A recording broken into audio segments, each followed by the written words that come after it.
Muscle क्या है, muscle fibre क्या है, मसल फाइबर में मायोफाइब्रिल क्या है, प्रोटीन का बंडल, और मायोफाइब्रिल में सार्कोमियर क्या है। तो मायोफाइब्रिल में, मायोफाइब्रिल का जो यूनिट है सार्कोमियर, जो आप देख रहे होंगे, इसी पर कॉन्ट्रैक्शन होता है। और कॉन्ट्रैक्शन में क्या होता है, थिक फिलामेंट ज्यों का त्यों रहता है, थीन फिलामेंट अंदर की ओर आता है, तो कॉन्ट्रैक्ट होता है, और थिन फिलामेंट फिर बाहर की ओर चला जाता है, तो रिलैक्स होता है। इसी बात की चर्चा आज हम लोगों को करनी है।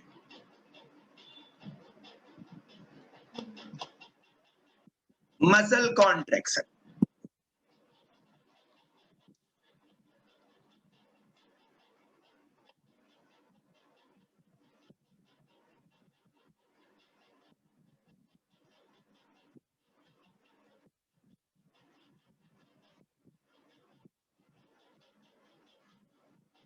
Muscle contraction is accomplished by a sliding or telescoping of interdigitation thick and thin filament area without an detectable shortening of the filament themselves। माने इस तरह कि ये थीन फिलामेंट जो है ऐसे स्लाइड करके अंदर जाता है तो कॉन्ट्रैक्ट हो जाता है, और फिर बाहर आता है तो relax.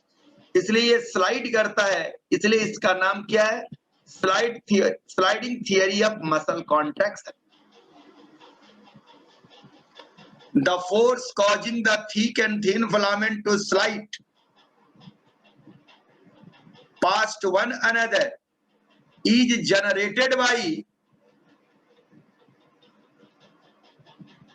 the cross bridge or myosin head that project outward from the surface of thick या actin filament।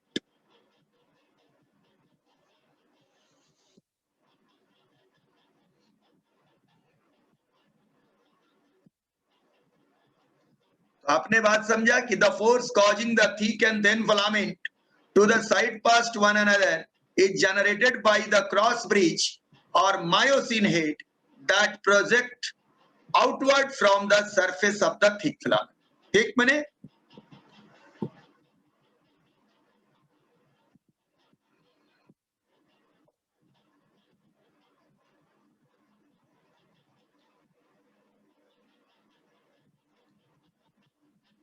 आप देखिए ध्यान से कि ये सार्कोमियर बना हुआ है, ये जेड लाइन है आपका, दो जेड लाइन के बीच में क्या है, सार्कोमियर है। इसमें ये क्या है, थिन फिलामेंट है एक्टिन, और ये क्या है बीच में, थिक फिलामेंट है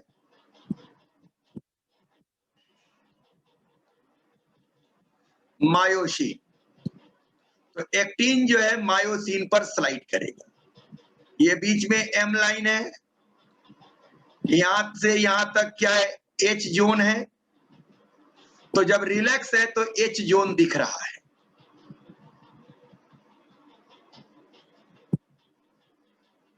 इस कंडीशन में ऐसा ये रिलैक्स है मसल।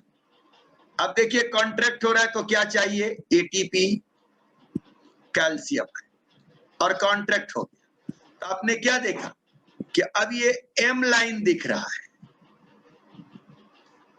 ये जो जोन था ये जोन डिसेपियर हो गया। तो एच जोन का डिसेपियर होना मसल का रिलैक्स से कॉन्ट्रैक्ट होना, और एच जोन का एपियर होना कॉन्ट्रैक्ट मसल से रिलैक्स की तरफ जाना।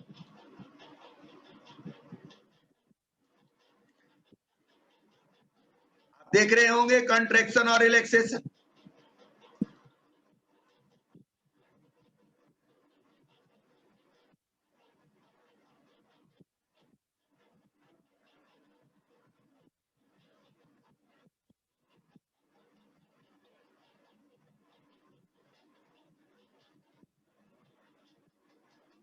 है समझ में? देखिए फुल्ली कॉन्ट्रैक्ट हो गया, अभी रिलैक्स है, धीरे धीरे कॉन्ट्रैक्ट हो रहा है, स्लाइड कर रहा है। मायोसिन का हेड एक्टिन से सटा हुआ है।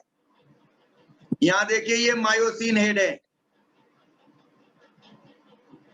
और ये एक्टिन है, दोनों के बीच क्रॉस ब्रिज बना हुआ है।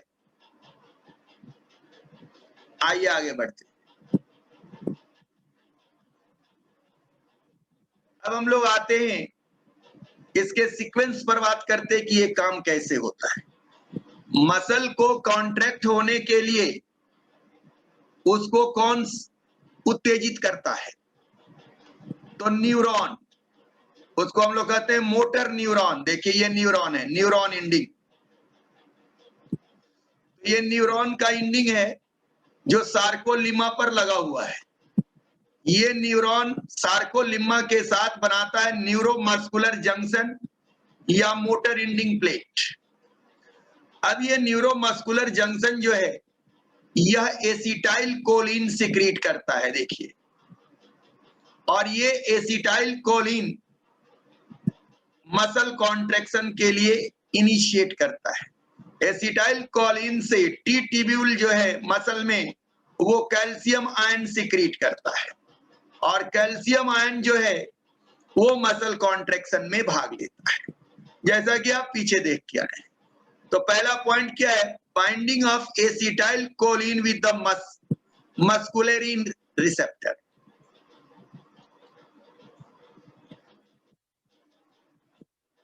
Binding of acetyl choline to the muscarinic receptor. अब इसे एसिटोकोलिन के गिरने से अब मसल फाइबर पर क्या होता है ये देखिए, increase calcium ion flux in cell. Calcium ion का सिक्रीशन कौन करता है? तो सार्कोप्लाज्मिक रेटिकुलम।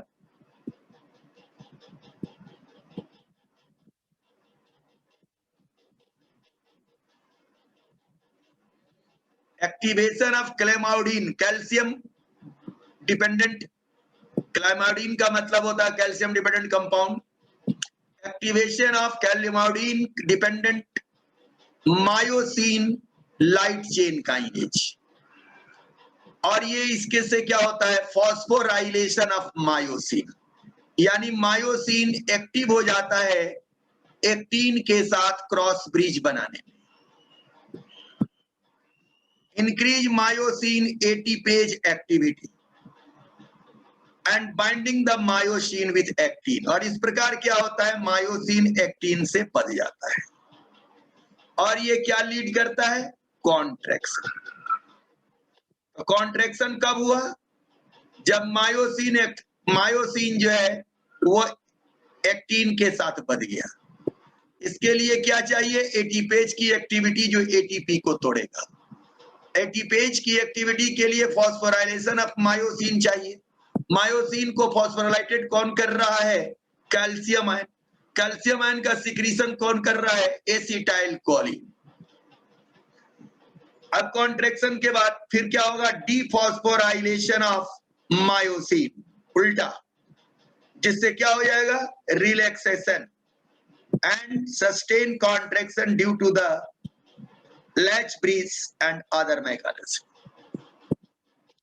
तो आपने देखा कि एसिटाइल कोलिन के सिक्रीशन से कैल्शियम का सिक्रीशन होगा। एसिटाइल कोलिन का सिक्रीशन कौन करेगा? न्यूरॉन करेगा। कैल्शियम का सिक्रीशन कौन करेगा? सार्कोप्लाज्मिक रेटिकुलम करेगा। कैल्शियम की एक्टिविटी बढ़ने से क्या होगा? मायोसिन एटीपेज एंजाइम के भांति काम करेगा, जिससे एटीपी टूटेगा और उस ऊर्जा के द्वारा क्या होगा?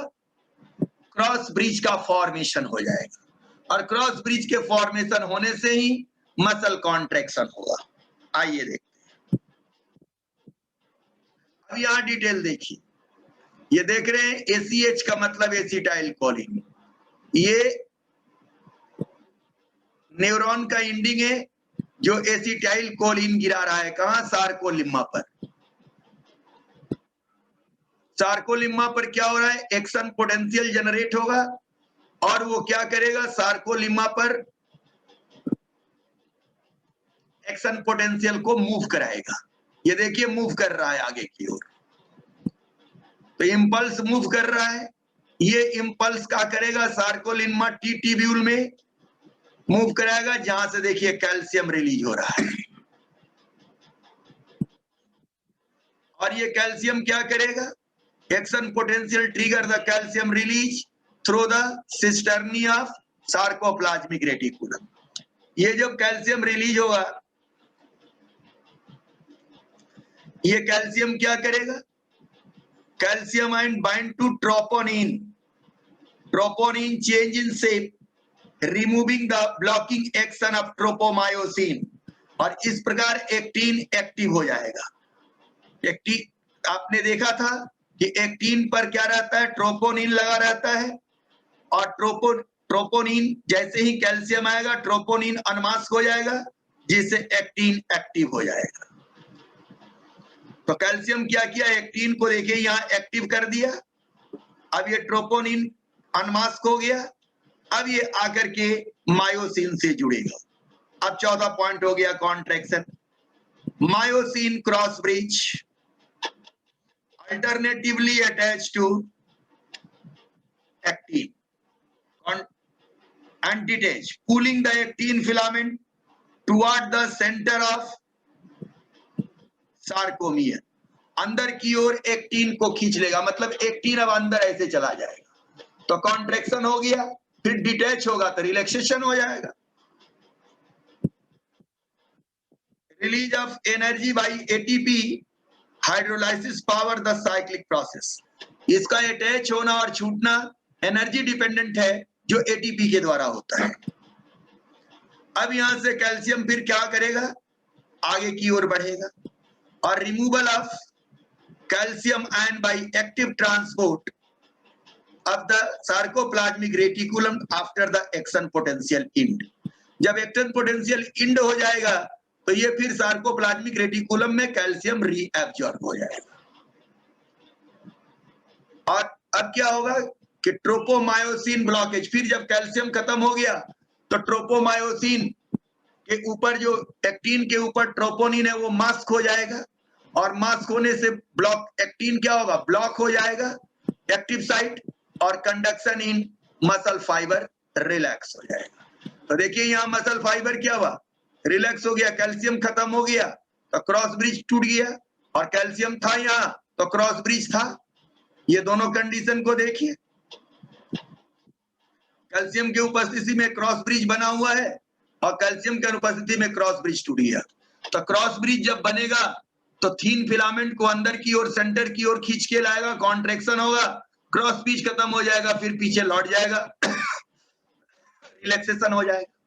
यही मेन मॉलिक्यूलर मैकेनिज्म थी।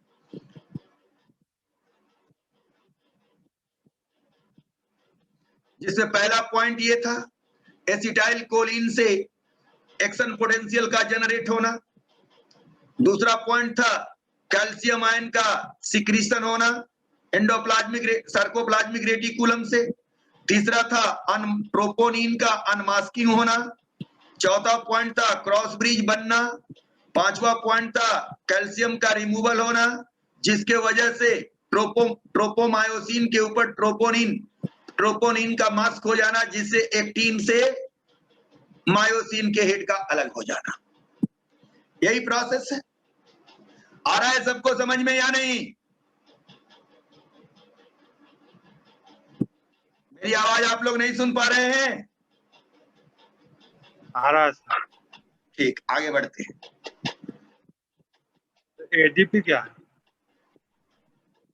देखिए उस बात को फिर हम और हल्का में आपको समझा दें कि पहला काम क्या है, myosin cross bridge attach to the actin myofilament attach है, एडीपी और पीआई अलग अलग टूट गया है। दूसरा देखिए अब पुल कर रहा है, इसको ये इधर की ओर खींच के ले जा रहा है, working stroke by myosin head pivot and bind to the pull the actin filament sliding toward the M line की ओर खींच के ले जा रहा है। अब इसके बाद फिर एटीपी लगा, एटीपी क्या किया, मायोसिन से एक्टिन को हेड को अलग कर दिया, As new ATP attached to myosin head, the cross bridge detach. तो याद रखेंगे, यहाँ सवाल पूछता है कि नया एटीपी जुड़ेगा तो क्या होगा, मायोसिन एक्टिन से अलग हो जाएगा. As ATP is split into ADP and PI, again myosin head attach. जैसे ये टूटेगा जाकर के फिर यहाँ अटैच हो जाएगा. तो एक स्टेप ये हुआ, दूसरा स्टेप एक स्टेप में अटैच हुआ, दूसरा में अंदर की ओर खींचा, तीसरा में एटीपी जुड़ा और डिटैच हो गया.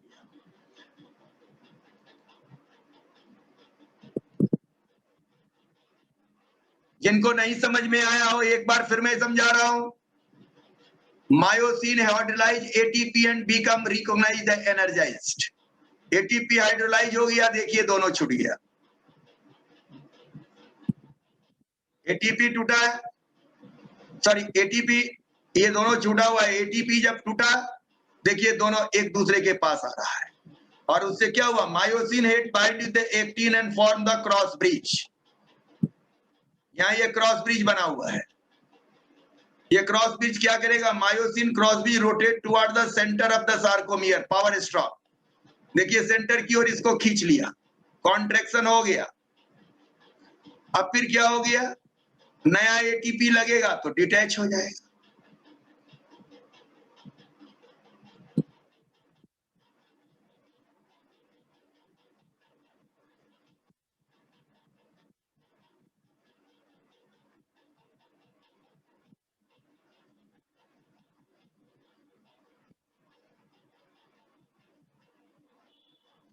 आप देख रहे हैं कि ये क्या आ रहा है, ये कैल्शियम आकर के अनमास्क कर दिया एक्टिन फिलामेंट को.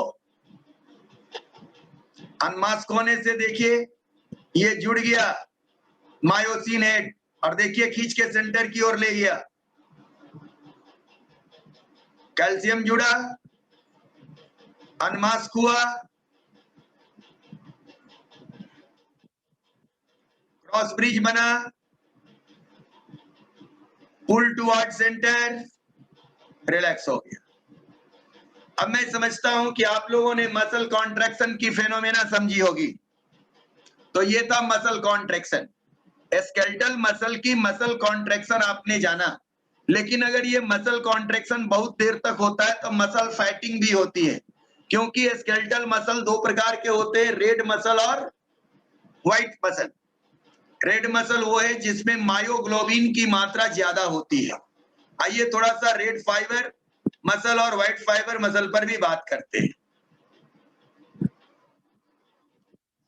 Red muscle fibre, high content of myoglobin and cytochrome, much more mitochondria, rich blood supply, slow and continuous contraction, smaller in diameter. Example कहां पाया जाएगा, पोस्ट्यूरल मसल में. White muscle fibre, low content of myoglobin and cytochrome, few mitochondria. तो कम mitochondria है और इसमें myoglobin कम है तो ऑक्सीजन होल्डिंग कैपेसिटी कम होगी, जल्दी ही फैटिंग करेगा. पुअर ब्लड सप्लाई, क्योंकि जब तक ऑक्सीजन रहेगा एरोबिक रिस्पायरेशन होगा, बाद में एनएरोबिक होने लगेगा. लेकिन कॉन्ट्रैक्शन की क्षमता इसमें रैपिड है, लार्जर इन डायमीटर. तो ये बात लोग भूल जाते हैं, लोग समझते हैं कि कम कंसंट्रेशन की कॉन्ट्रैक्शन की क्षमता है. इसमें रैपिड कॉन्ट्रैक्शन होता है, हमेशा याद रखिएगा, पूछा हुआ है. इसमें स्लो कॉन्ट्रैक्शन होता है. तो रेड मसल फाइबर में कॉन्ट्रैक्शन स्लो होता है लेकिन कंटिन्यूअस होता है. इसमें रैपिड होता है और स्लो होता है. इसको कहते हैं स्प्रिंच रिस्पायरेशन. जब आपको हम सेलुलर रिस्पायरेशन पढ़ाएंगे तो इन बातों पर फिर चर्चा करेंगे. तो यहाँ आपने जाना व्हाइट मसल फाइबर